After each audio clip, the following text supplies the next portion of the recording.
Welcome to the program. My name is Daniel Sundarraj. இந்த நிகழ்ச்சிக்கு உங்களை அன்பாய் வரவேற்கிறோம். என்னுடைய பேர் Daniel Sundarraj. Today we are going to continue our study in the book of Daniel. இந்த நாளிலே தானியேல் புத்தகத்திலிருந்து நம்முடைய வேதாகம படிப்பை தொடர இருக்கிறோம். This is part 5 of the series I'm doing. We've done part 1 to part 4. I would strongly advise you to go and listen to these. They're on YouTube in Joy TV YouTube channel. நாங்கள் 1 முதல் 4ஆம் பாகம் வரைக்கும் செய்திருக்கிறோம். இது எங்களுடைய 5ஆம் பாகம். நான் உங்களை அன்பாய் கேட்டுக்கொள்கிறேன். அது என்னவென்றால் ஜாய் டிவி யூடியூப் சேனலில் இந்த 4 பாகங்களும் மறுபடியும் கேட்கும்படி உங்களை அன்பாய் கேட்டுக்கொள்கிறேன். Today we're going to look from Daniel chapter 3 verses 1 to 18. இந்த நாளிலே நாம் தானியேல் புத்தகத்துடைய 3ஆம் அதிகாரம் 1ஆம் வசனத்திலிருந்து 18ஆம் வசனம் வரைக்கும் பார்க்க இருக்கிறோம். In this chapter we see Hananiah, Mishael, Azariah go through fiery furnace.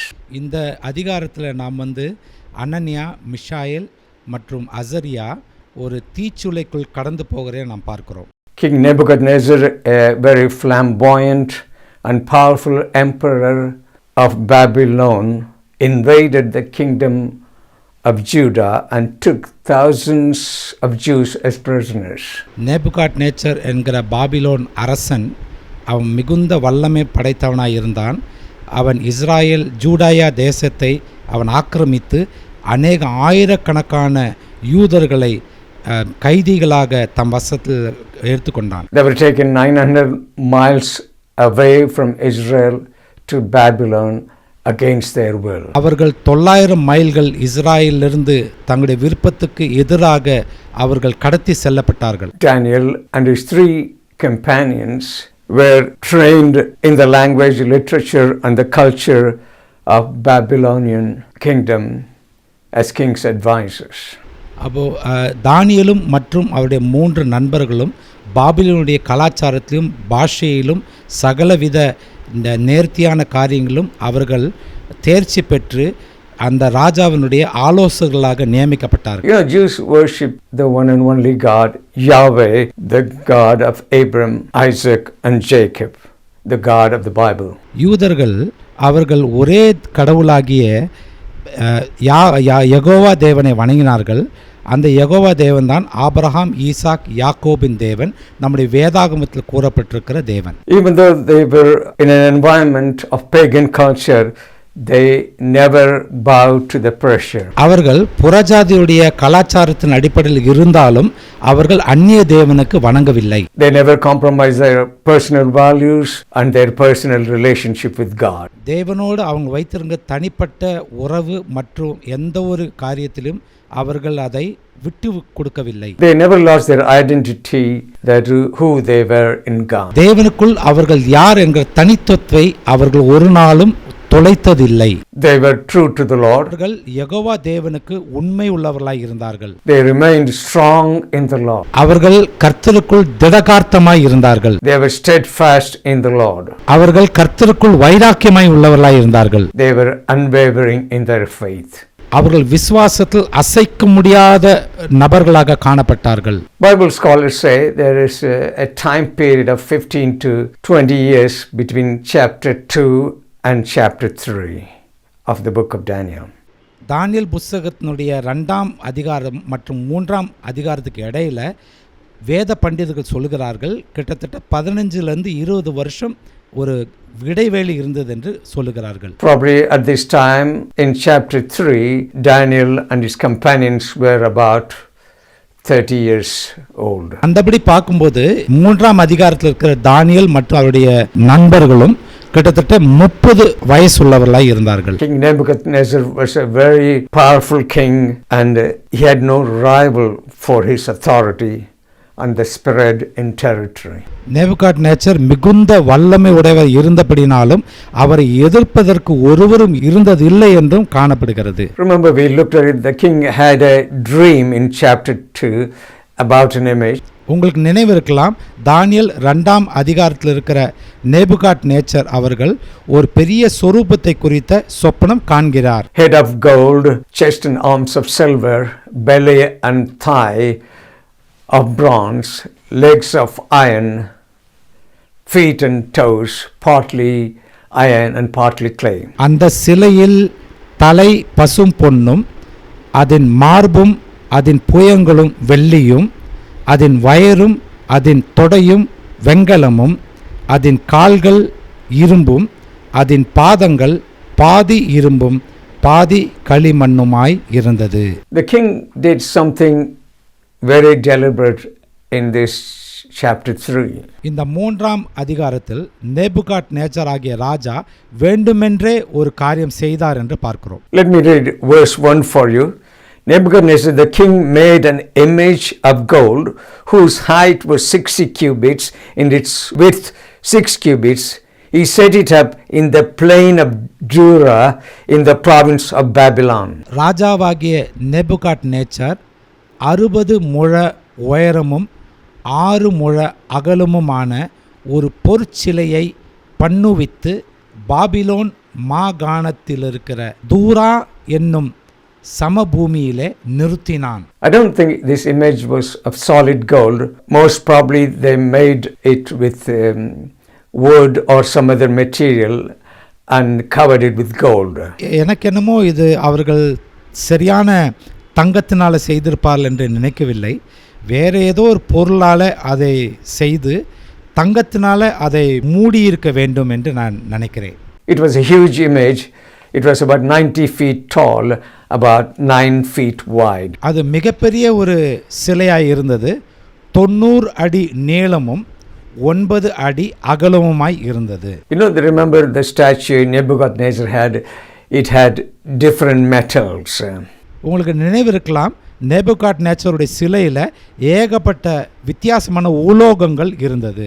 Daniel made it clear to the king what will happen after the Babylonian Empire. தானியேல் நேபுகாத்நேச்சருக்கு தெளிவாக கூறியிருந்தார், பாபிலோன் சாம்ராஜ்யத்திற்கு பிறகு என்ன சம்பவிக்கும் என்று. You know, the image he had, the head was just gold, but him building an image of all gold, King Nebuchadnezzar was saying, it's all me. உங்களுக்கு நினைவு இருக்கலாம், அந்த அவர் சொப்னம் கண்ட அந்த சிலையில் தலை மட்டும்தான் தங்கமாக இருந்தது. ஆனால் நேபுகாத்நேச்சர் சிலை முழுவதும் தங்கம் பூசி நான் மட்டும்தான் என்று கூறியிருந்தார். He was saying that Babylonian Empire and my dynasty will never pass away. அவர் என்ன சொல்ல வருகிறார் என்றால், பாபிலோன் ஆகிய என்னுடைய சாம்ராஜ்யம், நேபுகாத்நேச்சர் ஆகிய நானும் ஒரு காலம் அழிந்து போவதில்லை. The tall image of gold standing in the plains of Dura, shining so brightly in the sun for everyone to see.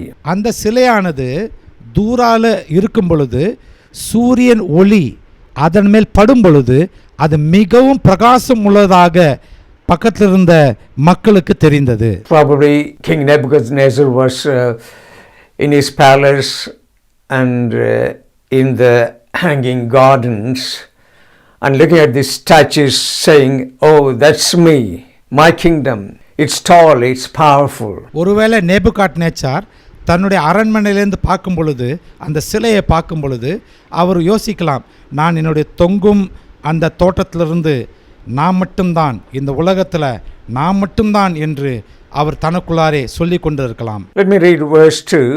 King Nebuchadnezzar sent word to gather together the satraps, the administrators, the governors, the counselors, the treasurers, the judges, the magistrates, and all the officials of the province to come to the dedication of the image which King Nebuchadnezzar has set up. பின்பு ராஜாவாகிய Nebuchadnezzar தேசாதிபதிகளையும் அதிகாரிகளையும் தலைவரையும் நியாயாதிபதிகளையும் பொக்கிஷக்காரரையும் நீதி சாஸ்திரிகளையும் விசாரிப்புக்காரரையும் நாடுகளில் உள்ள உத்தியோகஸ்தர் யாவரையும் Nebuchadnezzar ராஜா நிறுத்தின சிலையின் பிரதிஷ்டைக்கு வந்து சேரும்படி அழைப்பு அனுப்பினான். You know, satrap is an old Persian word having to do with someone who is the protector of the realm.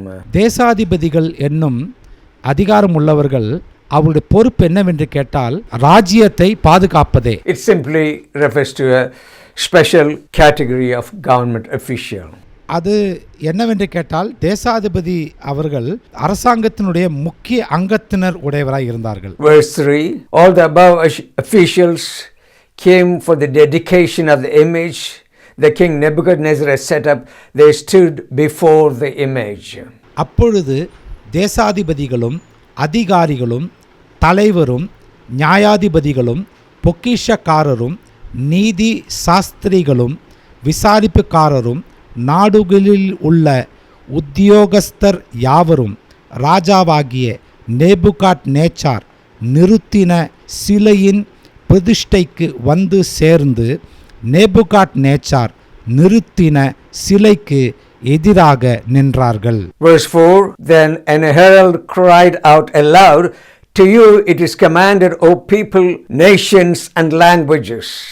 கட்டியக்காரன் உரத்த சத்தமாய், சகல ஜனங்களும் ஜாதிகளும் பாஷைக்காரருமானவர்களே, உங்களுக்கு அறிவிக்கப்படுகிறது என்னவென்றால், Verse 5, that at the same time you hear the sound of the horn, flute, harp, lyre, and psaltery in symphony with all kinds of music, you shall fall down and worship the gold image that King Nebuchadnezzar has set up. எக்காலம், நாகஸ்வரம், கின்னரம், வீணை, சுரமண்டலம், தம்புரு முதலான சகலவித கீத வாக்கியங்களின் சத்தத்தை நீங்கள் கேட்கும்போது நீங்கள் தாழ விழுந்து ராஜாவாகிய நேபுகாத்நேச்சார் நிறுத்தின பொற்சிலையை பணிந்து கொள்ள கடவீர்கள்.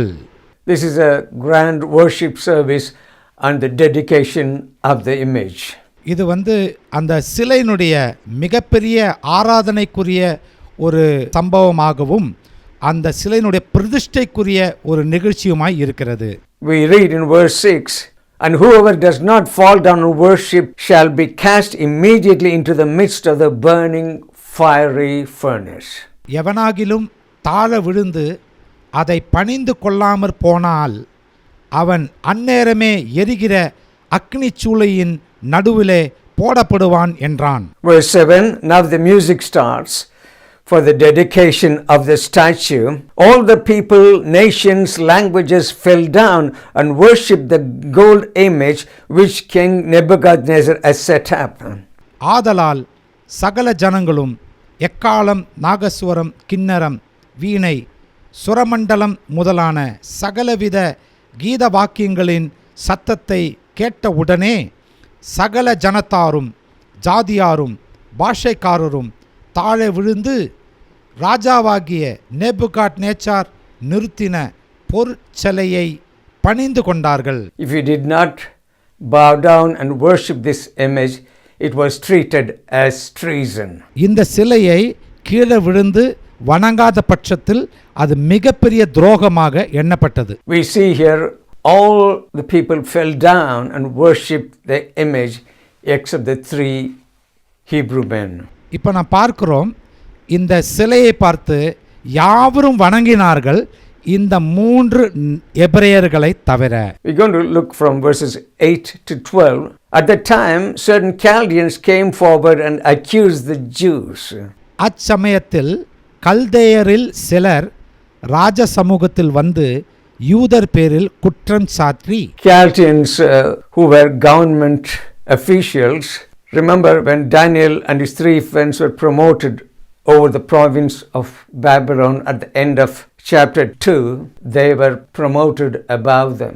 தானியேல் புத்தகத்துடைய 2ஆம் அதிகாரத்தில் நாம் பார்க்கிறோம், இந்த கல்தேயர்கள் என்னும் அரசாங்க அதிபதிகளை பார்க்கிலும் தானியேலும் அவருடைய 3 நண்பர்களும் அவர்களை விட மிகுந்த உயர்ந்த அந்தஸ்தத்தில் நியமிக்கப்பட்டிருந்தார்கள். In verse 8, the Chaldeans accused Hananiah, Mishael and Azariah, and they said they refused to bow down to the image.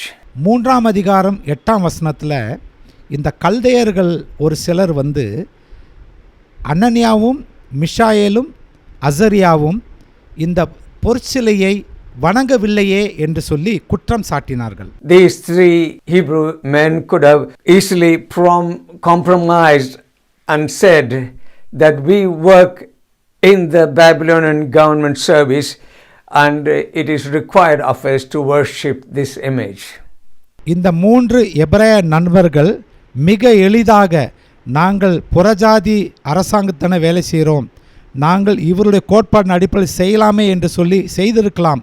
ஆனால் தங்களுடைய யூத கலாச்சாரத்துடைய கோட்பாடுகளை விட்டு கொடுக்கவில்லை. Or they could have said like, oh, it's a very small thing, nobody is going to notice this in this, vast multitude of people. அப்படி இல்லை என்றால் இவ்வளோ திரளான கூட்டத்தின் மத்தியில் நம்ம விழுந்து வணங்கியிருந்தாலும் யாரும் இதை பார்த்துருக்க மாட்டார்களே, கண்டு கொண்டிருக்க மாட்டார்களே என்று சொல்லி அவர் நினைத்திருக்கலாம். அவர்கள் அப்படி செய்யவில்லை. It could have been a lot easier for them to say, we will just bow down to the image on the outside, but in our heart we will not bow down.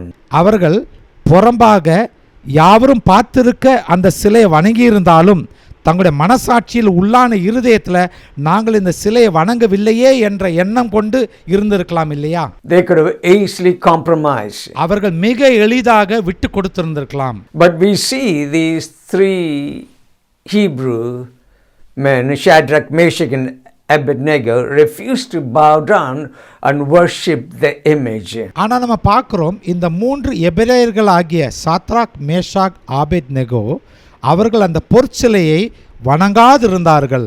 They did that because they had a very solid foundation in the God of Abraham, Isaac and Jacob. அவர்கள் ஏன் அப்படி செய்யவில்லை என்றால் அவர்களுக்கு Abraham, Isaac, Yakob என்கிற தேவனுடைய அஸ்திபாரத்தில் இருந்தார்கள். They had a proven relationship with God. அவர்கள் தேவனோடு கூட ஆணித்தரமான ஒரு உறவில் இருந்தார்கள். They understood the commandment of God in Exodus chapter 20 verses 4 and 5. அவர்கள் யாத்திரையாகமம் 20ஆம் அதிகாரம் 4 மற்றும் 5ஆம் வசனங்களில் சொல்லப்பட்டிருக்கிற தேவனுடைய கட்டளைகள் மேல மிகவும் வைராக்கியம் உள்ளவர்களாய் இருந்தார்கள். Verse 4 says, you shall not make yourself any carved image or any likeness of anything that is in heaven above, or that is in the earth beneath, or that is in the water underneath. மேலே வானத்திலும் கீழே பூமியிலும் பூமியின் கீழ் தண்ணீரிலும் உண்டாயிருக்கிற யாவைகளுக்கும் ஒப்பான ஒரு சொரூபத்தையாகிலும் யாதொரு விக்கிரகத்தையாகிலும் நீ உனக்கு உண்டாக்க வேண்டாம். Verse 5, you shall not bow down to them nor serve them. நீ அவைகளை நமஸ்கரிக்கவும் சேவிக்கவும் வேண்டாம். உன் தேவனாகிய கர்த்தராய் இருக்கிற நான் எரிச்சலுள்ள தேவனாய் இருந்து என்னை பகைக்கிறவர்களை குறித்து பிதாக்களுடைய அக்கிரமத்தை பிள்ளைகளிடத்தில் 3ஆம் 4ஆம் தலைமுறை மட்டும் விசாரிக்கிறவருமாய் இருக்கிறேன். As soon as they faced the challenge, they immediately recalled the commandment of God. அவர்கள் இந்த சவாலை நேரிட்ட பொழுது அவர்களுக்கு தேவனுடைய கற்பனைகளுடைய நினைவு ஆணித்தரமாய் இருந்தது. Bowing down to the image, they knew very well it was a direct violation of the law of God. பொற்சிலையை தலக்குப்புற விழுந்து வணங்குவது தேவனுடைய கட்டளைக்கு விரோதமானது என்பதை அவர்கள் நினைவு கூர்ந்தார்கள். They were accused of 3 things by the Chaldeans. கல்தையர்கள் அவர்களை 3 குற்றங்களை சுமத்தினார்கள். They said to the king, number 1, they have not paid due regard to the king. Number 2, they do not serve your gods. Number 3, they do not worship the gold image you have set up. அவர்கள் ராஜாவுக்கு சொன்ன குற்றச்சாட்டுகள் என்னவென்றால், 1, அந்த எபிரேயர்கள் ராஜாவுக்கு தகுந்த மரியாதையும் கனமும் செலுத்தவில்லை. 2வதாக அந்த எபிரேயர்கள் நம் தேவர்களை சேவிக்கவில்லை. 3வது ராஜா நாட்டின அந்த பொற்சிலையை இந்த எபிரேயர்கள் வணங்கவில்லை. Verse 13 we see that king was very furious. தானியேல் 3ஆம் அதிகாரம் 13ஆம் வசனத்தில் பார்க்கிறோம், நேபுகாத்நேச்சார் ராஜா மிகுந்த கோபம் கொண்டவராய் இருந்தார். Verse 14 we see the king, they go before the king and the king investigates this matter personally. 14ஆம் வசனத்தில் நாம் பார்க்கிறோம், நேபுகாத்நேச்சார் தனிப்பட்ட ரீதியில் இந்த சம்பவங்களை கொடுத்து விசாரித்து அறிகிறார். The king says to them, I will give you a second chance. இந்த நேபுகாத்நேச்சர் இந்த 3 எபிரேயர்களை பார்த்து சொல்றார், நான் உனக்கு இரண்டாவதாக ஒரு வாய்ப்பு கொடுக்கிறேன். Verse 15 it says, now be ready, the musicians will play. At the time you hear the sound of horn, flute and all kinds of music, you bow down and worship. இப்போதும் எக்காலம், நாகஸ்வரம், கிண்ணரம், வீணை, சுரமண்டலம், தம்புரு முதலான சகலவித கீத வாத்தியங்களின் சத்தத்தையும் நீங்கள் கேட்கும்போது தாழ விழுந்து நான் பண்ணி வைத்த சிலையை பணிந்து கொள்ள ஆயத்தமாய் இருந்தால் நல்லது. பணிந்து கொள்ளாதிருந்தீர்களேயாகில் அந்நேரமே எரிகிற அக்னி சூளையின் நடுவிலே போடப்படுவீர்கள். உங்களை என் கைக்கு தப்புவிக்கப் போகிற தேவன் யார் என்றான். Gives them an ultimatum. If you do not worship, you will be thrown into the fiery furnace. அவர்களுக்கு கடைசியாக ஒரு இறுதியான எச்சரிக்கை கொடுத்தார்கள். அது என்னவென்றால், இந்த பொருட்களை இப்பொழுது நீங்கள் வணங்காதிருந்தால் எரிகிற அக்னி சூளையில் எரியப்படுவீர்கள். Another thing he said was, and who is this God who is going to deliver you out of my hands? அவன் அவர்களுக்கு மறுபடியும் சொன்ன ஒரு காரியம் என்னவென்று கேட்டால், என் கையிலிருந்து உங்களை தப்புவிக்க போகிற அந்த தேவன் யார் என்று பார்ப்போம் என்று கேட்டான்.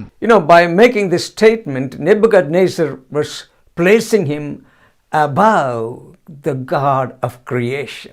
இப்படிப்பட்ட அறிக்கையினாலே நேபுகாத்நேச்சார் சகல சிருஷ்டிகளையும் சிருஷ்டித்த தேவனுக்கு மேலாக தன்னை உயர்த்தி காட்டினான். And he was saying, my authority and my rule is absolute and none can save you. அதன் மூலமாக நேபுகாத்நேச்சார் என்ன சொல்றான் என்று கேட்டால், என்னுடைய ராஜபாரமும் என்னுடைய அதிகாரமும் மிக வல்லமையானது, உன்னை யார் காப்பாற்றலாம் என்று பார்ப்போம். And the 3 Hebrew men, Shadrach, Meshach, Abednego, replied to the king in the following way. We see it in verses 16 to 18. இந்த 3 எபிரேயர்களாகிய சாத்ராக், மேஷாக், ஆபேத்நேகோ என்பவர்கள் பிரதி உத்தரமாக என்ன சொல்கிறார்கள் என்று 16ஆம் வசனத்திலிருந்து 18ஆம் வசனம் வரைக்கும் வாசிப்போம். So they were standing before in front of the mighty emperor. அவர்கள் மிகப்பெரிய ஒரு ராஜாவுக்கு முன்பாக நிற்கிறதை நாம் பார்க்கிறோம். They were not trying to give any clever explanation. அவர்கள் சாமர்த்தியமான எந்த ஒரு விளக்கங்களும் கொடுப்பதற்கு அவர்கள் முயற்சிக்கவில்லை. They said, we are not careful to answer you in this matter, O king. ஓ ராஜாவே, இந்த காரியத்தை குறித்து நாங்க மிகுந்த கவனத்தோடு இருக்கணும்ன்ற அவசியம் இல்லை. The God whom we serve is able to deliver us from the fiery furnace. He will deliver us from your hand, O king. That's what they said. ஓ ராஜாவே, எங்களை நாங்கள் சேவிக்கிற தேவனானவர் உம்முடைய கையிலிருந்து தப்புவிக்க வல்லவராய் இருக்கிறார் என்று அறிந்திருக்கிறோம். This shows they had absolute trust in God. இது மூலமாக அவர்கள் தேவனாகிய கர்த்தர் மேல மிகுந்த நம்பிக்கை உள்ளவர்களாய் இருந்தார்கள் என்பதை காட்டுகிறது. They said the God is able to deliver us. அவர்கள் சொன்னார்கள், எங்கள் தேவனாகிய கர்த்தர் எங்களை தப்புவிக்க வல்லவராய் இருக்கிறார் என்று. Their trust in God does not stop here. In the next verse we see it takes their trust to a higher dimension. அவர்கள் தேவன் மேல் வைத்திருந்த நம்பிக்கை இத்துடன் நின்று விடாமல் அடுத்த வசனத்தில் பார்க்கிறோம், அவர்கள் தேவன் மேல் வைத்திருக்கிற நம்பிக்கை அடுத்த கட்டத்துக்கு உயர்கிறதை நாம் பார்க்கிறோம். Verse 18 we read, but if not, let it be known to you, O king, we do not serve your gods, nor will we worship the gold image which you have set up. விடுவிக்காமற் போனாலும் நாங்கள் உம்முடைய தேவர்களுக்கு ஆராதனை செய்வதும் இல்லை, நீர் நிறுத்தின பொற்சிலையை பணிந்து கொள்வதும் இல்லை என்கிறது ராஜாவாகிய உமக்கு தெரிந்திருக்க கடவுது என்றார்கள். They were willing to stand and not bow down to the pressure. அவர்கள் நின்று கொண்டிருந்தார்கள் என்றே அல்லாமல் அந்த சிலையை வணங்க வேண்டும் என்ற எண்ணம் இல்லை. What a challenge they are facing in their life. அவர்களுடைய வாழ்க்கையில எப்படிப்பட்ட ஒரு சவாலை சந்திக்கிறார்கள் என்பதை பாருங்கள். We have to ask ourselves a question: what is the Holy Spirit of God is saying to us through this incident? நம்மை பார்த்து ஒரு கேள்வி கேட்க வேண்டியது என்னவென்று கேட்டால், இந்த சம்பவத்தின் மூலமாக பரிசுத்த ஆவியானவர் நமக்கு என்ன சொல்ல வருகிறார் என்பதை நாம் நிதானித்து பார்க்க வேண்டும். Ladies and gentlemen and young people, consider this. அன்பான சகோதரர்களே சகோதரிகளே, தயவு செய்து கூர்ந்து கவனித்து பாருங்கள். Satan presents an image to us and says, bow down. சாத்தான் ஒரு சிலையை நமக்கு உண்டாக்கி நம்மை பார்த்து சொல்லுகிறான், தலை குப்புற விழுந்து வணங்கு. The world around us, the culture, the music, the media, the advancement of technology, the important people and the successful people and the cool people, all the above present as an image. It says, this is what you should be, and bow down to the image. நம்மை சுற்றி இருக்கும் உலகம் மற்றும் இசை மற்றும் ஊடகம் மற்றும் தொழில்நுட்ப முன்னேற்றம் மற்றும் சமுதாயத்தில் மிக முக்கியமான ஜனங்கள் மற்றும் மிகவும் வெற்றி பெற்ற ஜனங்கள் மூலம் நமக்கு சொல்லிக் கொடுப்பது என்னவென்றால், இப்படிதான் நீ இருக்க வேண்டும், எனவே இந்த பொற்சிலையை வணங்கு. In the world there is an image of manhood, image of womanhood, image of success, image of happiness. All these say to us, bow down to me. இந்த உலகத்தில் ஆண்மை என்ற சொரூபமும் மற்றும் பெண்மை என்ற சொரூபமும் மற்றும் வெற்றி என்கிற சொரூபமும் மற்றும் சந்தோஷம் மற்றும் மகிழ்ச்சி என்கிற சொரூபமும் நம்மை பார்த்து சொல்வது என்னவென்று கேட்டால், என்னை வணங்கு என்பதே. Especially, young people when they move away from home for education or work. குறிப்பாக வாலிபர்கள் தங்கள் மேல் படிப்பிற்காகவும் மற்றும் வேலை நிமித்தம் தங்கள் வீடுகளை வெளியேறி செல்லும் பட்சத்தில் அவர்களுக்கு உலகம் காண்பிக்கும் மாயமான சொரூபங்களோடு இணைய வேண்டும் என்கிற மிகப்பெரிய சோதனை நேரிடும். The image that Satan presents does not look the same in every generation, every culture and every people. ஒரு விதத்தில் ஒரு சில ஜனங்களுக்குரிய சொரூபங்கள் எல்லா தலைமுறைகளுக்கும் எல்லா கலாச்சாரங்களோடும் எல்லா ஜனங்களோடும் ஒத்துப்போவதில்லை. One translation puts this way in Romans 12 and verse 2, this way: don't let the world around you squeeze you into its own mold. ரோமர் 12ஆம் அதிகாரம் 2ஆம் வசனத்தினுடைய ஒரு ஆங்கில மொழிபெயர்ப்பில் இவ்விதமாய் சொல்கிறது, உன்னை சுற்றி இருக்கிற உலகம் தன்னுடைய சொரூபமாக அல்லது தன்னுடைய வடிவமாக மாற்ற உன்னை அனுமதிக்காதே. Romans 8:29 it says, whom we foreknew he also predestinated to be conformed to the image of his son. தம்முடைய குமாரன் அநேக சகோதரர்களுக்குள்ளே முதற் பேரனாவராய் இருக்கும் பொருட்டு தேவன் எவர்களை முன்குறித்தாரோ அவர்களை தமது குமாரனுடைய சாயலுக்கு ஒப்பாய் இருப்பதற்கு முன் குறித்திருக்கிறார். Everyone has a challenge as followers, disciples of Jesus Christ. God wants us to conform to the image of Jesus Christ. எல்லாருக்கும் ஆண்டவர் கொடுக்கிற சவால் என்னவென்று கேட்டால், தேவனுடைய பிள்ளைகள் ஆண்டவராகிய இயேசு கிறிஸ்துவின் சாயலுக்கு ஒப்பாய் இருக்க வேண்டும் என்பதே. Are you a follower of Jesus Christ? Are you his disciple? As a people who have surrendered their life to Jesus Christ, if that's you, I have a message for you. நீங்கள் இயேசு கிறிஸ்துவை பின்பற்றி அவருக்கு சீஷராய் இருந்து அவருக்கு கீழ்ப்படிந்து நடப்பீர்களானால் உங்களுக்கு நான் ஒரு செய்தியை வைத்திருக்கிறேன். Don't bow down to the image Satan presents to you or the world presents to you. Number 2, there is an image God wants you to conform to. It's the image of Jesus Christ. Bow down to Jesus and conform to his image. சாத்தான் உங்கள் முன்பாக வைத்திருக்கிற சொரூபத்திற்கும் உலகம் உங்களுக்கு முன்பாக வைத்திருக்கிற சொரூபத்திற்கும் நீங்கள் வணங்காமல் தேவன் உங்களுக்கு ஒரு சொரூபத்தை பின்பற்றி அதை அடைய வேண்டும் என்று விரும்புகிறார். அதுதான் இயேசு கிறிஸ்துவின் சாயல். முழு மனதோடு வணங்கி இயேசு கிறிஸ்துவின் சாயலை அடைய உங்களை ஒப்பு கொடுங்கள். Let's pause for a moment and think about the message what we heard in this program.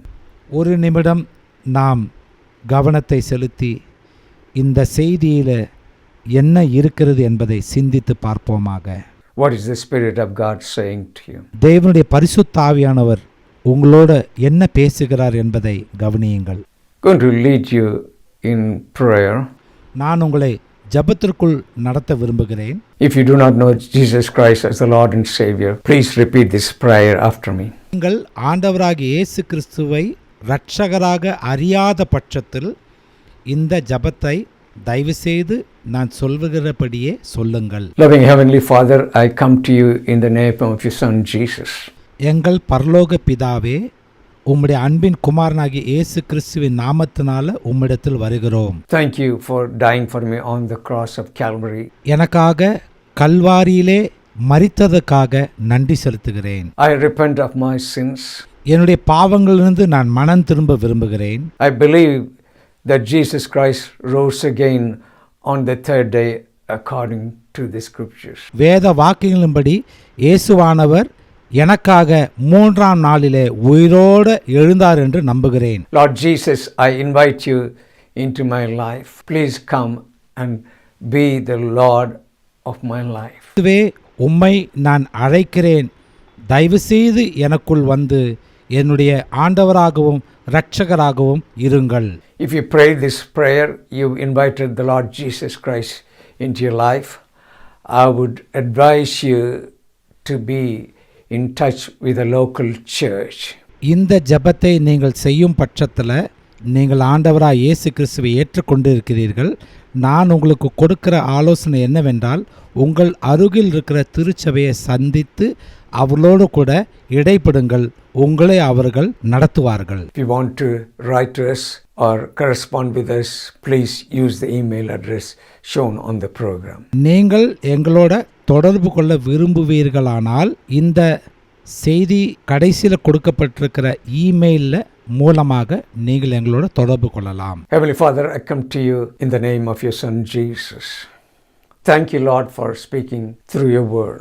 பரலோக பிதாவே, அன்பின் இயேசு கிறிஸ்து நாமத்தினால உம்முடைய சமூகத்தில் வருகிறோம். உம்முடைய வார்த்தை மூலமாக எங்களோட பேசினதற்கு நன்றி செலுத்துகிறோம். I pray that you will strengthen each and every one of the hearing the word of Father. பிதாவே, இந்த வார்த்தையை கேட்டுக்கொண்டிருக்கிற ஒவ்வொருத்தரையும் நீர் பலப்படுத்துவீர் என்பதை நாங்கள் நம்புகிறோம். That they will not, when they are faced with the challenge, with the pressures, that they will not conform to the world. எந்த சோதனைகள் வந்தாலும் உலகத்தினுடைய சொரூபத்தோடு அவர்கள் ஒத்துப்போக மாட்டார்கள் என்பதை நான் நம்புகிறேன். But they will be conformed to the image of your Son Jesus Christ. அதே நேரத்தில் உம்முடைய அன்பின் குமாரனாகிய இயேசு கிறிஸ்துவின் சாயலை தரித்து கொள்வதற்கு தங்களை ஒப்பு கொடுப்பார்கள் என்று நம்புகிறேன். I pray that you will be with them, O Father, Lord. Bless them, O Father, Lord. Through this message that their faith will grow. நீங்க அவர்களோடு கூட இருந்து அவர்களை நடத்தி இந்த செய்தி மூலமாக அவர்கள் ஆவிக்குரிய வாழ்க்கையில் வளருவார்கள் என்பதை நான் நம்புகிறேன் ஆண்டவரே. And they will stand tall for you. In Jesus' precious name. Amen. அதே நேரத்தில் உங்களுக்காக அவர்கள் நிற்பார்கள் என்றும் ஆண்டவராய் இயேசு கிறிஸ்துவின் நாமத்தினாலே நான் விசுவாசிக்கிறேன். ஆமேன்.